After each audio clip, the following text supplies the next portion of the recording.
I was wondering if you'd be prepared to talk a bit about your health journey and your recovery that you were talking about on the last call. Um, I think that's something that people would find interesting to hear about. Yeah, yeah, sure. I presume you're talking about the cancer. Mm, Yeah. I used to work in IT, and this is going back now to from 2002 to 2008. I was working for a small IT firm for Northern Rock as a contractor in Northern Rock. And towards the end, it was at the time of the Northern Rock crash, and all the contractors had to work from home. We got booted out essentially, so it was quite stressful. We didn't know whether our the company I worked for was going to be able to survive or not without the Northern Rock work. But I started working from home, and I started getting these headaches. Started off, it was when I was doing CrossFit, I would get a little really piercing headache after like stressful workouts, but just for a few seconds, and then it would go. And then at home, working in the office, I would just get this big fuzzy headache all over my skull. And I think one day, after a few weeks, started getting this double vision, and it was weird. I was looking at a lamppost outside, and it started just splitting in two, and that was a bit freaky. And I had to basically call in sick a couple of times with a headache, which is not easy to do because you don't look like anything's wrong with you. I can, you just feel bad, but you don't know what's going on. I was wondering whether it was the light, change in lighting. We got blinds, did all sorts.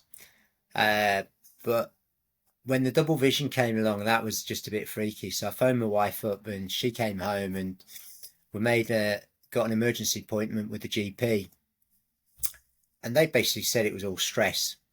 Did some exams, stuff like that. Gave me a bunch of tablets. You'll be fine. Yeah, the Northern Rock stuff's happened. Yeah, it just there's some mic relief. I wasn't convinced, but went home. You don't want it to be anything else. We actually mentioned, he said, you don't seem convinced, the GP. And it's like, what have you seen? Well, on NHS Direct, progressively worsening headaches and double vision came up with some fairly nasty things, one of which was a brain tumour. And he just laughed. Oh no, they're incredibly rare. They're incredibly rare. Don't worry, don't worry. Blah blah blah blah. And I was thinking, well, I actually know of 5 people at this moment in time who have either died or have brain tumours that are close to me. 3 or 4 of them in the squash world. So that rarity seemed a bit weird. Anyway, I took the tablets. They made me groggy. The double vision lasted for about a week, and then it did eventually go. So I thought, okay, maybe. But then over the following 6 months, I would have relapses of headaches and double vision. And I got to the stage thinking, well, I stopped taking the tablets because they made me like a zombie. I thought, if this is stress, maybe I need to get away from work. So I asked my boss for a sabbatical. A friend of mine was doing a ski season, uh, doing ski instructor course. So I spoke to my wife. How do you feel about me buggering off for 3 months? Don't think she was too happy, but she said yes.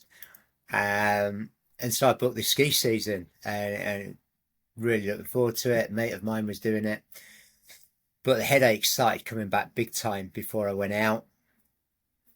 Um, got out there, and it was good, enjoying it. About a week and a half, I was really struggling with the lights in the evening. The headaches weren't so bad. Bit of double vision when I got tired. So this led me to believe maybe it is stress. But now that I'm out here, am I stressing about that I won't have a job when I get back and all this sort of stuff? And then one day I had double vision all day long, and it was one of the toughest days skiing I've ever done. I don't know if you lose your depth perception, so trying to like moguls and bumps and dips. But I concentrated so hard, I actually skied the best I had. But I was mentally exhausted by the end of the day, and I, on a really simple green run on the way back, I took a big bang, didn't see a dip, fell, bashed my head, really painful. Went to bed, woke up the next day, double vision was fixed, and that was a bit weird. I'd never woken up with it. So I stayed in bed all day, loads of paracetamols. Next day, same thing. Hot-footed it to the doctor, told the doctor everything, and then he said, listen, I don't want to worry you, but with everything you've told me, I think you need to go to the hospital now, immediately, to get a scan, and here's the letter. Off you go.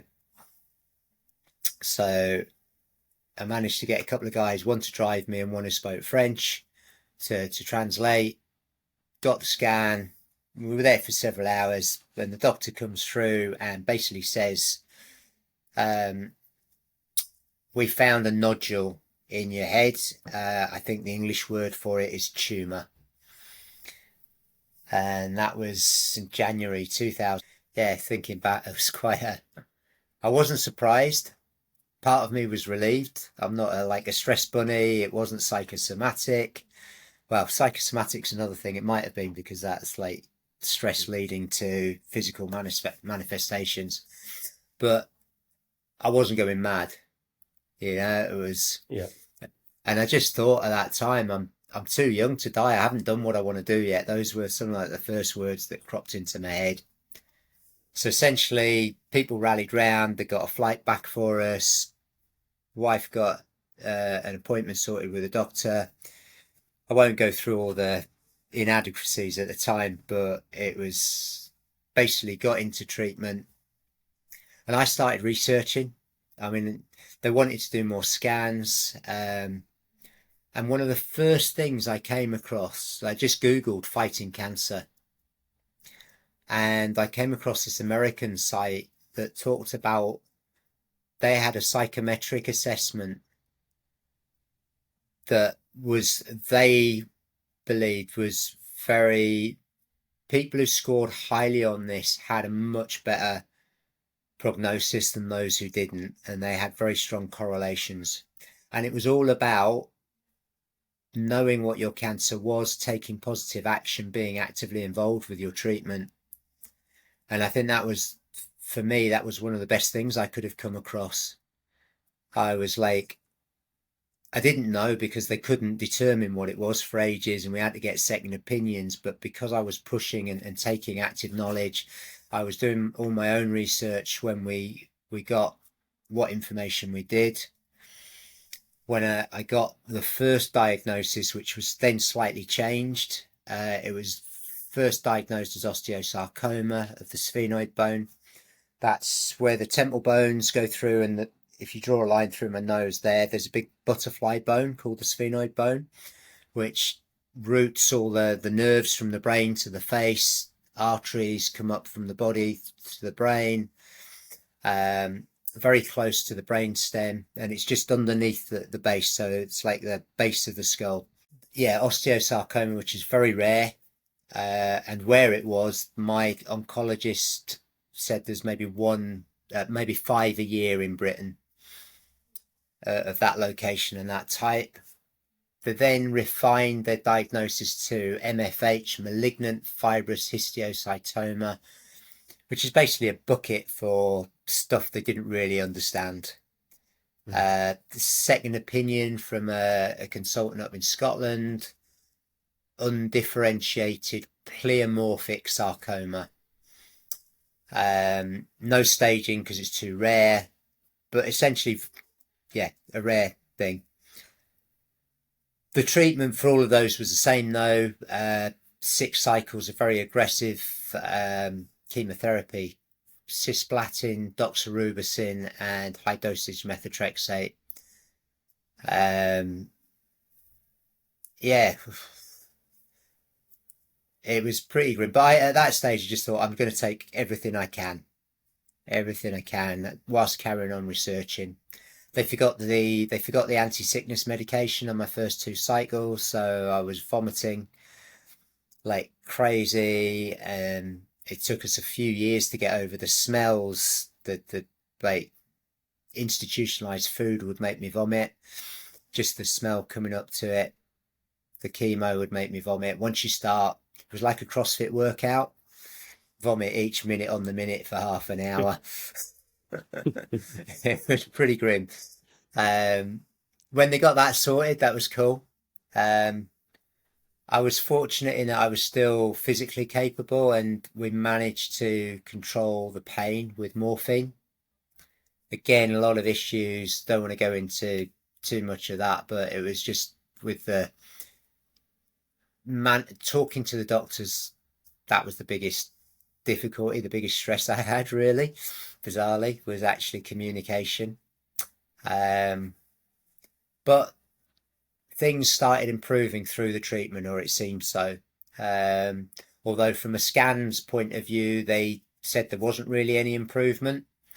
My symptoms of double vision were improving.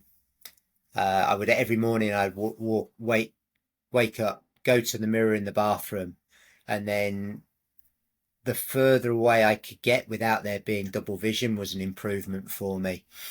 And so I did that every morning. I would do little CrossFit workouts in the TV room attached to my drip stand, press ups, sit ups, squats. I would be up and down the stairs. I got bollock loads, excuse me, I shouldn't swear, but yeah, I got told off loads for going off campus with my drip stand.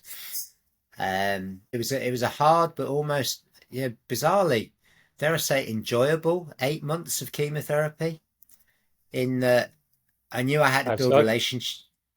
I think because relationships became more important. People who weren't paying attention to you. How friends drift apart. Oh, too busy, this, that, and the other. Um, I knew that I needed as much social support as I could get, and the first two cycles I was in one hospital, and everyone from the tri club that I was part of would come and visit at hospital. We had on Friday nights we had something called Friday Night Cancer Club when I was at home. It was just come round and let's keep Mm. company. I think it was difficult for my ex-wife. She dealt with things differently, but for me it was really, really invaluable. But then I moved hospitals, and it was difficult for them to get across to that hospital. And it was dire sitting in hospital all day long with people literally dying all around you. I emailed my squash club. I told them, my squash teams, and I'd emailed the chairman. And I was thinking that he would let everybody know. And I didn't hear anything from them for 2 or 3 months. And it was like, what's wrong? So I basically emailed everyone, and like 90 people, and I had to do it in 3 or 4 different emails because I kept reaching recipient limits. When I did that, all of a sudden I started getting all of these emails. Oh, we didn't know this, that, and the Mm. other. And it was like, and I got in touch with the chairman again, and he just said, "Oh, yeah, I didn't think you'd want to be bothered. You're going through this really stressful thing, so I only told 1 or 2 people." And I was like, "No, I want the world to know because," and basically people would say, "What can we do for you? This, that, and the other." And I said, "Come and visit. That's Mm. that's the best thing you can do." And so I saw loads and loads of friends, family. Um, and then on my weeks out of hospital, that was literally 50% in, 50% out over the 9 months. Friends would come and visit. I had times where I had to be in isolation because your immune system drops. That being said, I did manage to get permission from my registrar to go to Malta for a friend's 40th. Um, which again, I just decided I wasn't going to hide away. I was going to do what I can. Being as physical and being socially connected was as important as the treatment I was getting. That was the view I took. And as I say, I made steady progress with the symptoms, although the fitness side of things was interesting. From cycle 1, I was still able to do things. By cycle 4 or 5, I was having to stop and have a break to walk up the stairs. Mm. So that was really interesting. And then, but how quickly that would change with the blood transfusion. So I had to get a couple of blood transfusions, and I noticed an instant increase in my ability to do anything. So I made a mental note of that, and then basically said to my registrar, when I finish, can I get a blood transfusion at the end of my cycles, because that's going to speed up my recovery so much more. And he managed to wangle that. Whether I don't know how that worked, but um, I did a lot of research during that time. That's all. Well, between that and watching 9 series of X Files, 5 series of The Shield, and, and numerous others, a Mm. lot of research, and I had a decision to make. I couldn't have surgery because of where the tumor is. My optical chiasm is in the middle of the tumor. Radiotherapy, I was told there was a 20 to 50% chance of going blind. They could map it all. I did all the prep work for the radiotherapy, but then when the consequences came down, I just, no, I'm not having the radiotherapy. They're giving me, basically, I could have gone blind any time up to 2 years, they reckon, but I might not even be alive that long. And it would also destroy my pituitary gland, so I would need hormone treatment for everything. And I knew a couple of people who needed thyroid treatment where they were on thyroxine, and they were having a hellish time with depression, ballooning weight, stuff like that. And I thought, well, they can't get it right with one hormone, and it's going to be every hormone for me. I didn't want to do that. I had arranged with the friend, the coach who was also a very good friend at the Tri Club, that if I did have the radiotherapy, I started to, will you be my blind cycling partner? Can we do blind tandem riding or whatever? I was just thinking of ways, what things that I had to see in my future that would give my body a reason for staying alive. And I don't know where that came from. I really don't know, but I had this strong belief that if I had a reason for getting better, then I would get better. I decided against the radiotherapy, but there was with sarcomas, typically there's a strong likelihood of return, especially in the limbs, and that may be slightly different for mine because of where it is. But because of that, I decided I need to look at lifestyle stuff. And that was really where the journey started for where I've come from since then.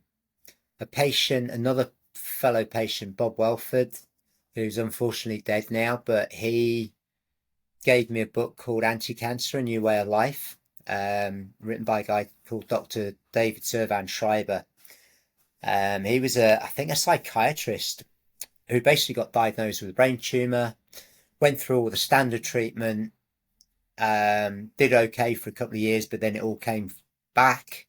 And then he decided, listen, I've done everything right according to medicine, and the same things happened. So then he decided to do research across everything that he could find, observational stuff, animal research, this, that, and the other, and came across, he basically partitioned it into 3 different things: nutrition, exercise, and mind. And this was where I really started digging into all of this stuff and made massive changes to my diet. I cut out refined flours, sugars, and seed oils, vegetable oils. And that was fascinating because from when I did that, this was before I got to an alternative protocol, but even just cutting those out and sticking to meat and vegetables, and I managed to get friends and family to cook all my food for me, even when I was in hospital, and they would bring it in and I could get it heated up. The weight started it was really fascinating. I felt really good just on the food. And after my treatment, I'd put on a lot of weight during treatment because of the steroids. But then afterwards, I carried on eating this way whilst researching for a proper anti-cancer protocol, and already there were differences in terms of losing weight and stuff like that. And then I had the decision around the radiotherapy. This is where I didn't want to go blind. Um, and total respect to people who've had to be blind from birth and people who've gone blind and what you do and everything. But I just couldn't see my life being blind, and I didn't want to do it. So despite all the ideas about blind cycling and this, that, and the other, that I would be totally dependent on other people for a lot of time. I made the decision to research for alternatives. I went to a local cancer support group that had a really good library.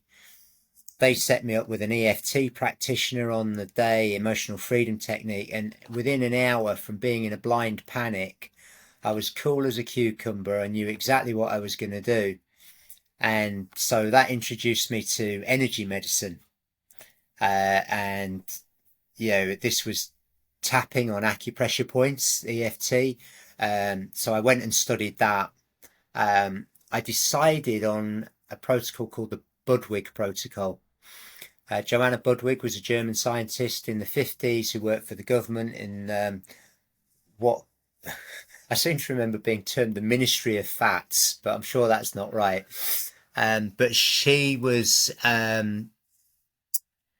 discovered how to differentiate different types of fats, so polyunsaturated, saturated, etc., and the technology to be able to differentiate between those. And she subscribed to the Otto Warburg theory, where if oxygen levels drop low in a cell, that cell becomes cancerous and essentially reverts to anaerobic metabolism, and it can no longer use aerobic metabolism.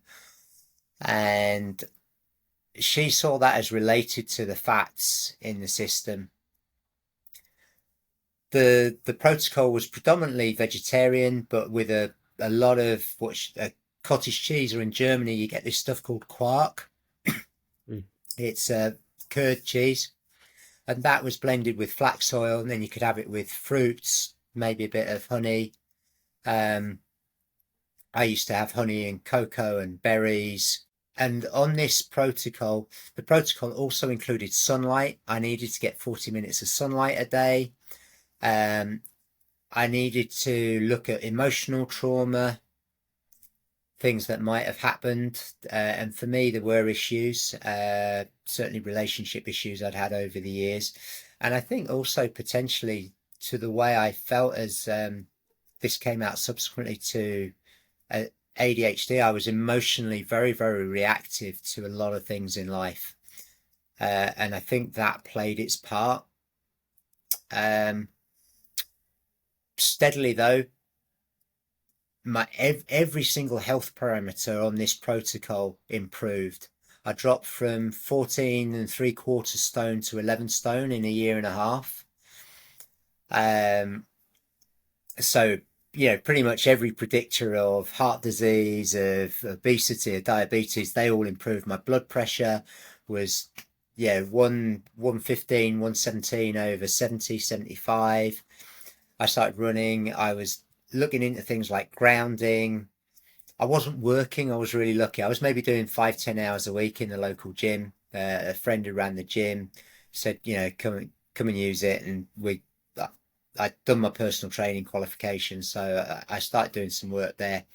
And for about, that whole protocol was really, really good. It was vegetarian, and at the time I really had gone down that road of seen studies, that the China study by Colin Campbell saying that animal protein was cancerous. A lot of pretty much everything in the alternative cancer world at the time was saying be vegetarian, and I followed it for a couple of years. But there was stuff written by Budwig, and she actually said, meat per se isn't bad, it's just farmed meat. And she said if you can eat wild meat, that would be okay. So that made sense to me. I couldn't see a time like an ancestral. I got into CrossFit and paleo just prior to cancer, and so I'd gone down, started going down the paleo road, and that made sense to me. And so I struggled with thinking I could be vegetarian for life, and I love my meat. So eventually I started eating meat. Um, yeah, and with seemingly little consequence at the time. But then interestingly, I got into the Ray Peat stuff that you talked Mm. about. And one of the things that had happened with me, one thing I had noticed, I lost a lot of weight over time. And we're probably now getting to the stage beyond cancer where we're getting to like 4 years in. Um, my hair was falling out, it was thinning. Mm. People were starting to say, you look too skinny. I was doing, and by this time I'd started intermittent fasting as well, and I'd got onto oh God, what's his name? Austrian or Eastern European guy, Ori Hoffman. He did the warrior diet, 1 meal a Yeah, day. yeah. I kind of know Um, who you mean. I can't remember the name yeah, exactly either. I loved a lot of what he did, but he got done for selling fake grass-fed protein, whey protein. He got found out on Mm. that. But I loved a lot of what he did. But people were saying, you know, you're not looking great now. Mm. Um, and my body temperature, this was a key thing. This is where the Ray Peat stuff came in. My waking body temperature was about 35.1. And I was like, and I know a lot of issues have been caused by the chemo. A lot of my veins, blood vessels have been pretty much destroyed. Um, and I've been very cold for a long time. But this was 4 or 5 years down the line, and I started reading. I came across this article. Guy, I think Matt Stone was his name, and he was talking about metabolism, and he had books like Eat for Heat and stuff like that. And so, if your hair was thinning, if your nails were breaking, my fingernails were breaking the whole time. My skin was dry and scaly. I was always cold, and they said this was a damaged metabolism, and that you needed to eat. Well, I took this needing to eat to the extreme, and I just piled into anything and everything, and ended up putting on about 2 stone in 2 months. It was Wow. crackers, Mm. um, which wasn't great. And I was starting to eat late at night. I started working again. I then started, so that was a big issue. And then for the next, life got a bit pear-shaped after that. I had a lot of issues that weren't cancer related, so I ended up going through divorce, bankruptcy, homelessness, and so it was like Mm. survival during that time. But yeah, in terms of the cancer, that was it. Conventional treatment, but then looked very much into the food. Didn't have the surgery, didn't have the radiotherapy, followed an alternative protocol, and that really sort of opened my eyes to so many things. Sunshine, earthing, social connection, so many of these things that are coming out in the research today now. And I also came across ketogenic diets as well. And that was the thing. Can you starve the cancer of sugar? Um, Mm. I didn't get on well with ketogenic at the time, though. It was just I didn't understand keto flu, and I had no energy. I was trying to do CrossFit, and like, where do you get your fats from? Because if you're vegetarian and keto, it's like that's Yeah. not it's not fun, and Doesn't didn't work make that well. sense. No, so I I'd never really bought into it, and then there was still a lot of it's a fad, it's this, that, or the other, and there was the Ray Peat version of it, starvation. Um, but since the last few months, been researching carnivore Mm. and keto, and now that makes much more sense to me. And it's interesting. I'd gone up in weight, but I've come down to the same weight I was after 3 or 4 years on Budwig. But nobody's saying I look ill. The majority of people are saying you look well. I'm fit. I'm more muscular. I've been training slightly differently, although I was doing a lot of training back then as well. So it's been, yeah, different experience in terms of the two transformations, and now the commonality though was cutting out refined flour, Mm. well, any of that processed flours really, vegetable oils and sugars. That those are the commonalities. And at the moment, I wouldn't say to anyone, don't eat vegetables. I have my own views that are beginning to firm towards how many I should have or which ones. But I've been pretty strict carnivore now for 5 going on 6 months, and I wouldn't say it's perfect, but I'm enjoying the results, the long-term results. Yeah, And go on, it's sorry. yeah, it sounds like you left no stone unturned. You got some positive results from the conventional treatment, but you felt like there was more to be done, more to explore, and some aspects of the conventional treatment you just didn't want to go ahead with. But Yeah, you mentioned a lot of things in there which were interesting that I'd like to pick up on. But yeah, one in yeah. particular, you said that you were quite emotionally reactive, and you felt like that played a part. Um, yeah, could you Mm. explain that a bit more? What were you thinking there? So, through quite a lot of articles and stuff I read, and the fact that Budwig had talked about emotional trauma, and I think in our last conversation we talked about I can't remember the guy's name, but he Dirk mapped, Hammer. Mm, yeah, he could see things in brain scans that he says relates to trauma. Um, I think leading up the 4 years leading up to my diagnosis, I was going through a rough time in my marriage, and I would basically stew on things. It would be the wrong look or the wrong comment in the morning, and for the rest of the day, I was having a dark conversation, stroke argument, stroke visualizing the worst possible outcomes for everything. Um, and I felt awful the whole time doing that, physically awful. Um, in the years prior, I took relationship breakups very badly. Um, a lot of screaming, shouting, throwing things in empty rooms, not at people, but it was like I was always felt very emotional as a child. My parents used to fight a lot, and I think so. There is an element that comes from that and learned behavior, but just how strong my emotions felt. And if I ever have an argument with anybody, it's like really, really difficult to make up, or has been in the past. And to think, the feelings were so strong of this is it, I can never talk to you again. And like, yeah, how can we be so different? And just so there's been that history through my life, and I think that time then not being able to switch that off, and the mental process and of regurgitating painful situations over and over, and just revisiting that trauma, that upset.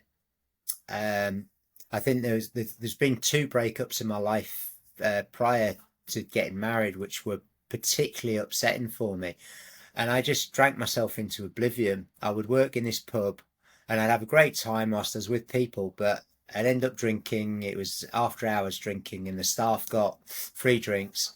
And then I'd walk home for 2 miles, bawling my eyes out because all the stuff about this relationship would come up. And then I'd sit listening to, breakup songs, for the next 3 hours at home, and I went through this for a year or two with each of these two relationships. So yeah, just an aside, interestingly, the alcohol messes with your dream sleep, which is your potentially your therapeutic healing. mm. And so this is one of the reasons I believe it took so long for me to get over this stuff I've come across subsequently. The alcohol is the worst friend you can have in terms of trying to get over emotional trauma. But luckily I got into meditation fairly shortly after cancer, due to the anti-cancer book. They talked about mindfulness programs in America, so I sought out the meditation. And once I got into meditation, I started getting a handle on the emotional side of things. and it seems like I was different people. And my wife at the time actually said that when I came back from the meditation course, you're a different person. Just everything about you is different. And then I read the chimp paradox, which I think we talked about last time, Mm. and that idea of the chimp brain, our emotional and survival center, and the human brain, the prefrontal cortex, where we have empathy and we can think rationally and we can inhibit impulses and all of that, and we have compassion and empathy. Understanding that alongside the seed that Budwig had planted, that emotional trauma can play a part, and then I think a book, Molecules of Emotion by Candice Pert, that for every thought we have, whatever a thought is, that there's a neurotransmitter or some form of neurochemical that influences our blood chemistry. And if you listen to Bruce Lipton, blood chemistry is the environment for the cell, which basically acts as the trigger, the epigenetics to genetics, how the cells will respond in a given situation, and we can change that with our blood chemistry. And then that connection, that a thought changes your blood chemistry, and we know it, we feel horrible. You think of something nasty, something that makes you want to be sick. You can think of something that makes you physically sick without having to ingest it. So we know that the mind is so powerful. It made perfect sense to me that all that mental darkness and trauma I'd put myself through played a big part, maybe not in causing the cancer, but creating an environment that allowed the cancer to flourish. And the big thing about the Budwig protocol was that it wasn't that cancer was something that happened to you. It was that your life, the way it had been lived, led to an environment that cancer thrived in. So it was a bit like tending a garden. If you don't tend the garden well, you don't water your plants, and I like the biodiversity. You look after the garden in a way that you don't have weeds, and you get the plants that you want growing and stuff like that. If you don't tend it well, then the weeds take over.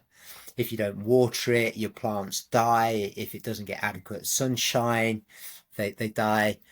And that creates this environment where disease can take hold. You mentioned Um, also that cancer cells require anaerobic metabolism, I think you said. Um, yeah, is that something that can be affected? I don't know if you'll know the answer to this, but how, can that be affected by how you're breathing? Um, the yeah, oxygenation of your blood? yeah. So that's fascinating. Um, I don't know per se as a scientist, because I'm not a scientist, but that actually was one of the things that I led to, was something, because oxygen therapy was a big thing as an alternative for cancer.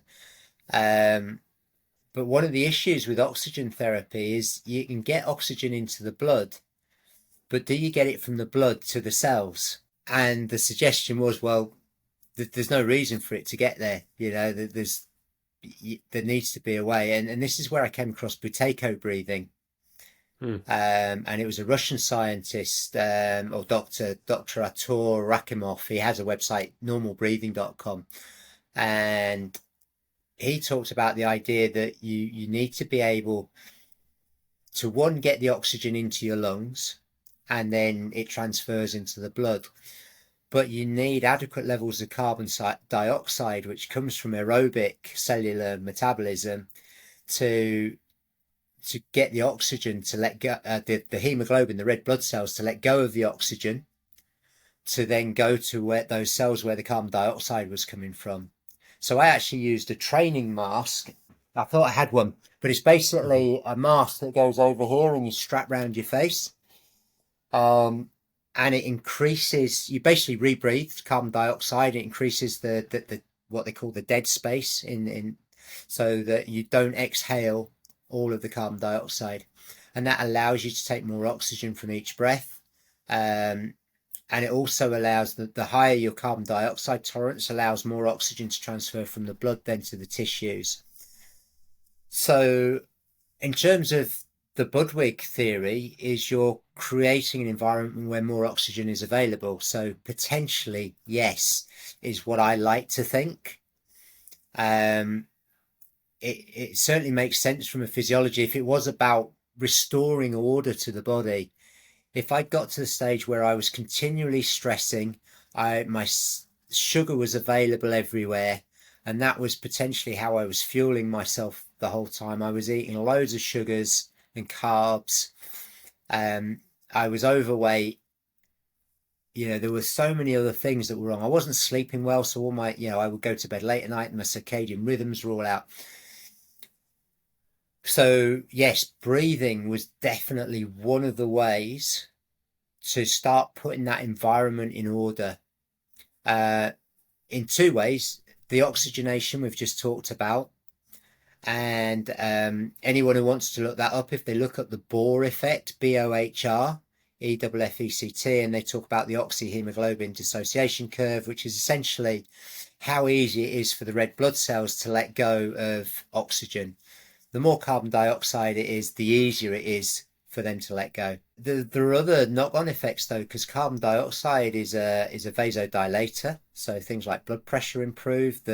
You can put you into a more parasympathetic nervous system state, so rest and recover as opposed to fight and flight.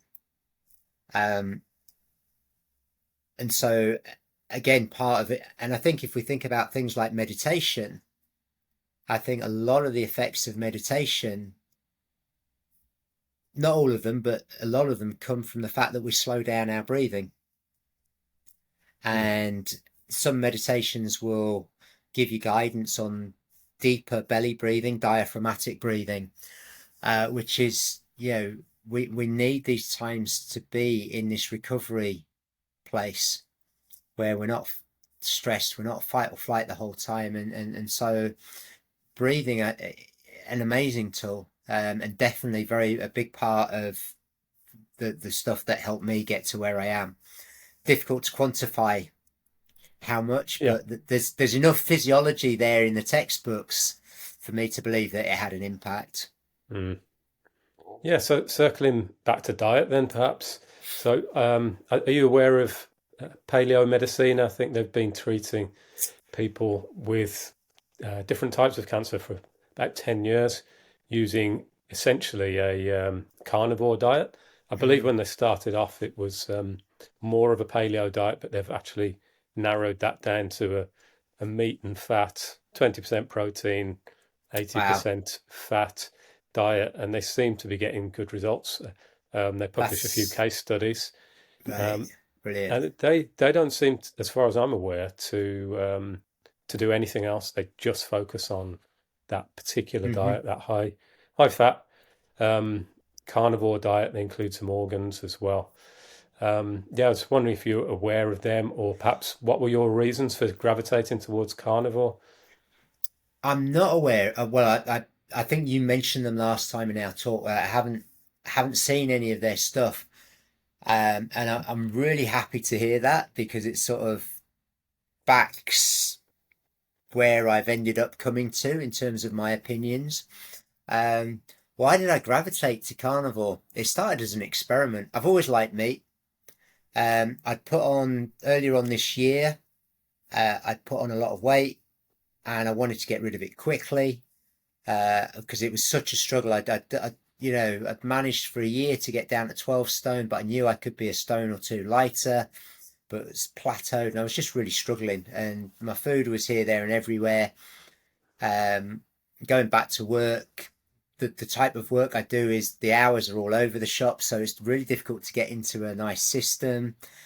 Um, I've been following Keegan and Ben Patrick on ATG, and Ben Patrick had mentioned his food.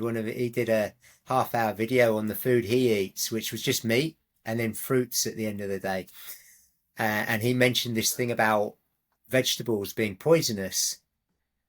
And I had come across this before, and I bought into the line. Well, it's hormetic, a little bit of stress does you a bit of good. that's the other, we were the right size to benefit, whereas insects were, or little small animals might be put off because the effects would be worse, so they wouldn't eat the plants. And of course, vegetables have been a massive part of my treatment in my alternative protocol. It was a vegetarian diet. Um, but it was interesting, my hair falling out and the other things, like Dr. Chafee talked about plants being a natural chemotherapy, and that, so all of a sudden that really resonated with me, because during my actual chemotherapy all my hair fell out, and then being vegetarian for a couple of years and my hair starts thinning, and that literally I could pull out handfuls in the shower. And then this idea that well, actually all of these toxins can act as a natural chemotherapy, and that's maybe why in some protocols vegetarian stuff has worked well with cancer, because it's been a medicine and it targets the cancer cells, and the cancer cells are vulnerable, more vulnerable than the non-cancerous cells, which is basically how conventional chemotherapy works. It's like, can we kill the cancer cell before we kill the human cell? And so there'd been that seed. I saw a video on protein sparing modified fast to lose weight really quickly, improve your power to weight ratio, best way to improve athleticism. And I wanted to do that for my squash and my coaching. So I did that, and that was lean protein. I did that for 3 weeks and I lost 3/4 of a stone, the 3/4 of stone that I put on. And I thought, wow, this is interesting. And then started coming across references to carnivore. And interestingly, around carnivore, I started following doctors, Dr. Chafee, Dr. Sean Baker, Dr. Ken Berry, then a few others who weren't medically trained, but they'd had amazing transformations. And I always read the comments, because whilst they're anecdotal, if I want to buy a book or I want to follow a methodology, I want to see people coming online and saying this has worked for them. Mm. And I think I don't know whether these people are just saying it, for a book review, for instance, there's an incentive for an author to get friends to put positive book reviews on. But on a YouTube channel, for someone who's just saying, go and eat meat, by the way, I don't sell meat, I just think you should eat meat.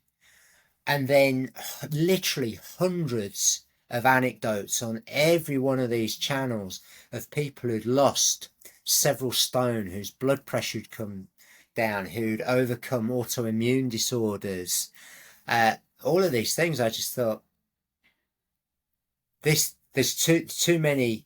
5,000 housewives can't be wrong, is the old saying when I was growing up. And so I decided to dig in. I read the Carnivore Code by Paul Saladino. I read the Carnivore Bible, I think it is, by Sean Baker. I read loads of articles, and they started giving all the physiology and the science in response to the vegetarian argument. And a lot of the research from the vegetarian side is based on observational studies, very few randomized control studies that actually came out with the results that they talked about. Fiber was another thing. And so I thought, well, I'm going to carry on the experiment. I'll finish off the month. Okay, it's going well. Started coming across people who, like Anthony Chafee, played rugby as a carnivore. Sean Baker's competing in powerlifting as a carnivore. Started hearing stories of top level athletes who were doing it, thinking, well, this is great. I love my meat. Don't get me wrong, I like my vegetables too. I did actually get to really quite enjoy vegetables, but this idea of the healing power of meat, which is not often talked about, I started noticing within about 6 weeks, I mentioned emotional reactivity before. Mm. Well, my mood swings totally went. I can attest to that myself as well. Yeah, did you feel the I, same? I was brought up on a very high carbohydrate, lots of fruit, lots of vegetables, moderate protein diet. And it's a pretty good diet compared to how a lot of people eat. Nearly all home cooked food. So no complaints there. But one issue I had from a kid was just up and down blood sugar levels, even from when I was really Yeah, young. Uh, Constant hunger. And yeah, kids are hungry a lot. yeah, Obviously, they're growing. They've got massive energy needs. But this is the kind of hunger where you're losing your temper. You're getting ratty. yeah, You have to eat. Nothing else matters apart from getting some yeah, food in. And that you'd think that maybe that's something that you grow out of, but that continued with me really yeah, into adult life. Then yeah. I discovered more of a low carb approach, um, and it got a lot better. Um, but I was mostly doing a kind of cyclical low carb diet where I probably would eat some carbs most Hmm. days, probably just once. So I was never really long term in ketosis, maybe just a little ketosis, Yeah, a lower level of it. It wasn't until I went really high fat that I noticed um, like a significant shift of things which I would react to before just didn't feel the same need to react. It would come yeah, up on my radar, and I'd think that would have annoyed me yeah, not long ago. And it was yeah. just the change I think of getting that higher level of fat. I've been experimenting recently with eating around 70-80% fat. Hmm. I've been doing a mostly carnivore diet for probably about 2 years. As I mentioned to you earlier, I did take a break from that and go along the bioenergetic point of view for a little while, gave that a 5 month stint. And for me, that was the last nail in the coffin of eating carbs. So I gave it a go. I listened to all of their arguments, and I think the guys in that field do put across some pretty compelling, well reasoned arguments. But for me personally, eating carbohydrate, um, no, I just can't have those blood sugar ups and downs. Plus, I gained some weight as well, Yeah. um, not the good kind of weight. Um, I so think that's fascinating. I think I'm gonna have to go fairly shortly, but I'd sure. love to maybe on a return call pick up what your research, that experiment into the bioenergetics and the Mm, carbs, because the repeat is something I've dabbled in as well, and again, very convincing arguments. But just going back to what you were saying about picking up on, getting angry, and I talked about it, made me think of the emotionally reactive side of things. And how often was that because my blood sugars were mm, unstable? And like you said, I didn't grow out of it. So I remember when I was about to get married, I got some advice from a friend. Don't ever have an argument when you're hungry. And he called hmm. it hangry. And we used to Yep. joke about it. To this day, we joke about our hangry arguments. And I remember one time we were coming back from the Lake District, and I just totally spat my dummy out and said, "You don't effing give a shit about me. I've told you I'm effing hungry. Just stop the effing car. I'm going to get out, get some effing Mm, food." And once I had my food, I was fine. mm, And then I'm thinking, well, since I've been on carnivore, the one time I lost my rag was actually on Father's Day. We went out for a meal, and that was the one night I had carbs. So I've had, and it was like I lost my rag the next morning with mum. Um, and everything else aside of that, the same situations, no. I get frustrated and still feel it. I think the fat you mentioned, I think that's a big difference, because I felt doing the lean countdown diet with Keegan and Oncom, my mood has been lower. mm. And I think it's because I haven't been having adequate fat. Yep. And so I'm taking a break from that now and upping the fat. And I that's don't enjoy the very lean carnivore diet at all. no, To me, that no, does not feel good. Um, I know people do it as a quick weight loss tool, but yeah, yeah, that's not for me. But yeah, maybe there's something we'll talk about a bit more next time. I yeah, think there's a lot of things that a lot of different avenues we could go down with this one. yeah, But brilliant. yeah, we've been on for just over an hour, so thanks very much for sharing everything. Really interesting to hear that story. I think other Um, people will be interested to hear that. well, thank you for giving me the opportunity. As you can tell, I love talking. So, but I do believe I do believe this is information that more people should at Mm, least be exposed to. Not telling them what to do, but to know that there is a different way out there. for sure. Yeah, it gives people something to consider, doesn't it? And another Yeah, avenue of inquiry if they're so minded. brilliant.